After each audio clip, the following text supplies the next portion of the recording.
What was the scariest night for you? Story 1. Played with matches. For years afterward, thought I'd burned my aunt and uncle's house down.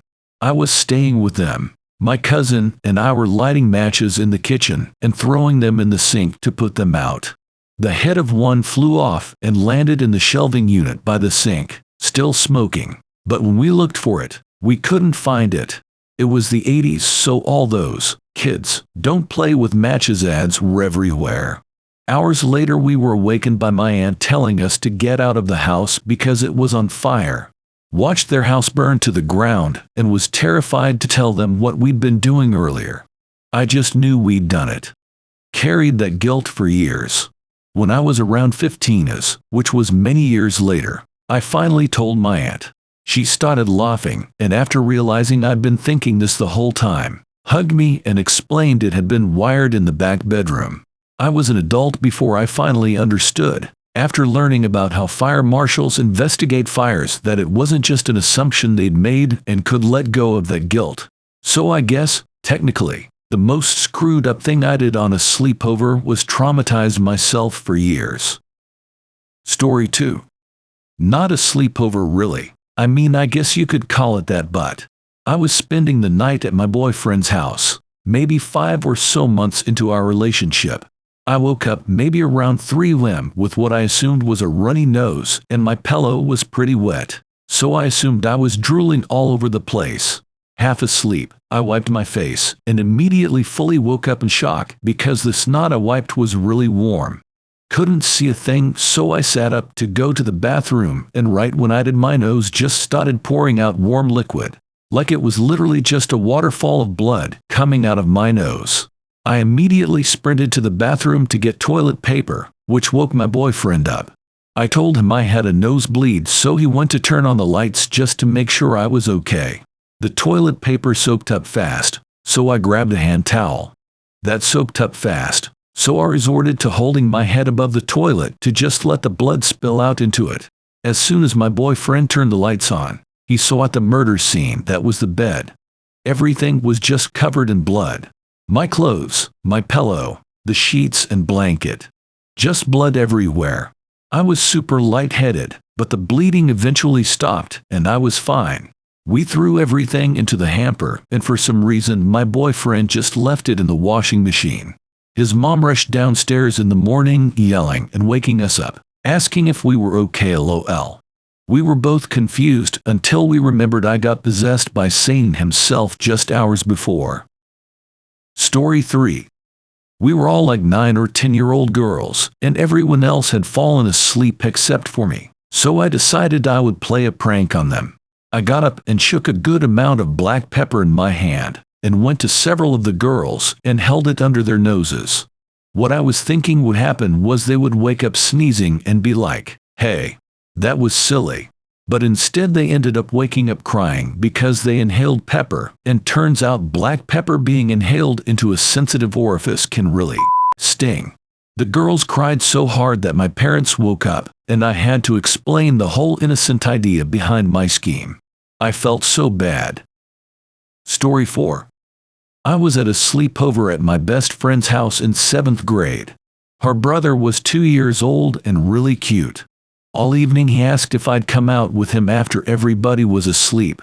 I said no, but of course, later that night, I felt him tugging on my foot. My friend and I were in her queen bed, and he was at the end, whispering at me to please come talk to him. For some reason, I was finding the whole thing hilarious and trying to laugh quietly. The dude pulls his shorts down and shows me this massive boner. While impressive, just set me off laughing harder.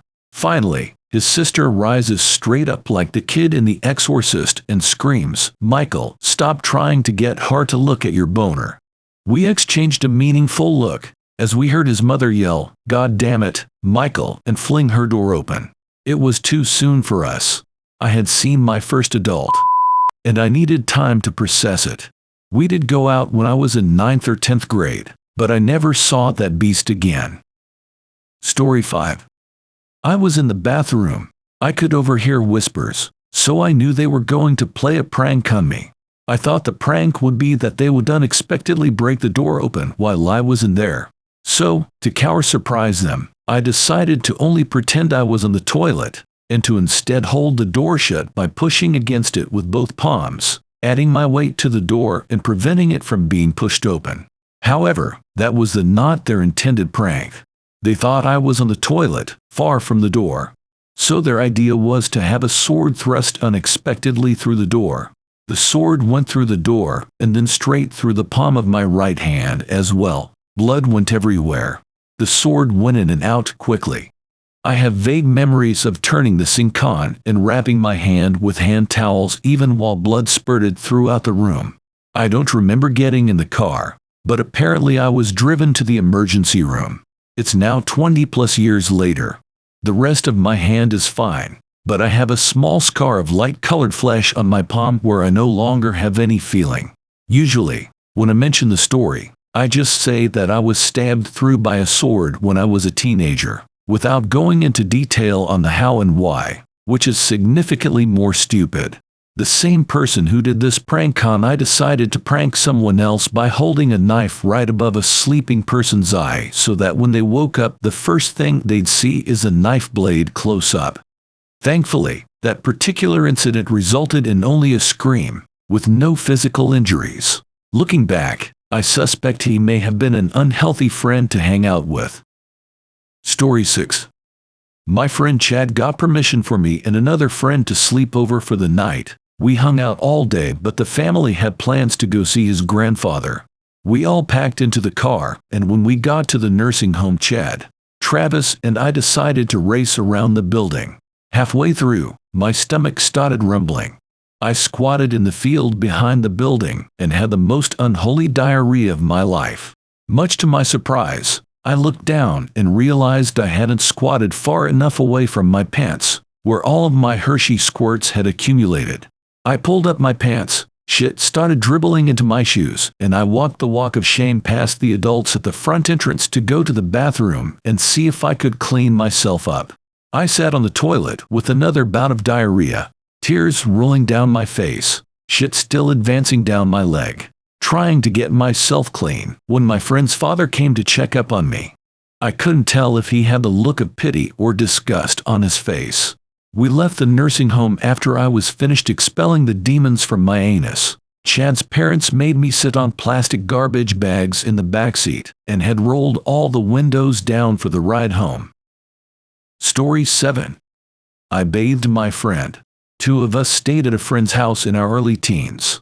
We raided their parents' liquor cabinet and proceeded to not understand how alcohol works. We drank every kind of liquor under the sun very quickly. Over the course of a few hours, we chased shots with popsicles and Latanimal crackers to get the taste of gin out of our mouths. One of the 3 of us stood atop a small staircase into the living room. Maybe 4 steps, a few feet in distance. He swayed, grabbed onto the railing, turned pale, and then projectile vomited so violently that it all landed and splashed at the bottom of the staircase, leaving the steps clearly, minus a few drops. He then immediately fell down the stairs and began to laugh in a pool of his own vomit. We picked him up, dragged him to the bathroom, stripped off all his clothes and shoved him in the shower. He had thick curly hair that was filled with bright red popsicle-colored animal cracker paste. I told him to put out his hands as he kept yelling to not tell everyone he had a small. Once he finally complied, I poured shampoo in his hands and told him to clean his hair. He slapped it all into his face, causing him to gag, and his eyes burn. At this point I had to get him cleaned up. So I did. We had no spare clothes for him barring our friend's brother's clothes. He was quite obese. We had to get a belt and tightly tie what I can only describe as parachute shorts around his waist. We went to sleep afterwards and convinced ourselves no one in the house heard us.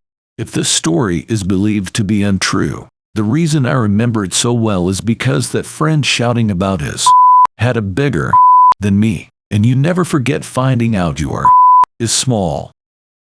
Story 8. I got my first period at a sleepover, and lucky for me the first year of periods came with wicked vomiting and diarrhea. So, in the middle of the night, right after everyone fell asleep, I destroyed my friend's bathroom with a volcanic amount of diarrhea. Then, on my way back to the living room where 5 preteen girls were crammed, I proceeded to vomit directly between 2 girls sleeping. I had to ask the mom for help with cleaning up the mess. Story 9. In Boy Scouts, I was the morning cook, meaning I woke up before anyone else to chop wood, make fire, and get the water boiling. I grabbed the hatchet and started splitting a log into little splinters for kindling. It was cold and dewy. The hatchet slipped from my hand mid-upward swing and went flying to the tent circle. It seriously flew 10 to 15 yards and fell straight down through the roof of a tent, where 4 scouts were sound asleep. I'm not sure how long I waited to hear someone start screaming. I probably sat there in terrified anticipation for over a minute. Then I was worried someone might be hurt, so I crawled over to that tent where the hatchet landed. I super quietly unzipped the flap, and so it landed on a bag of clothes very close to some kid's head. I snuck in, grabbed the hatchet, left the tent, zipped it back up, and finished breakfast. I heard them at breakfast, complaining that the raccoons has ruined their perfectly nice tent by clawing a hole in it. Story 10. When I was in high school, I was at a sleepover with a couple friends in one of their basements, and we took turns with 2 of us in the basement bed dry humping each other, and the third coming in like a wife discovering her husband cheating. At the time we all thought it was a hilarious role play, but now when I look back at it I have so many questions.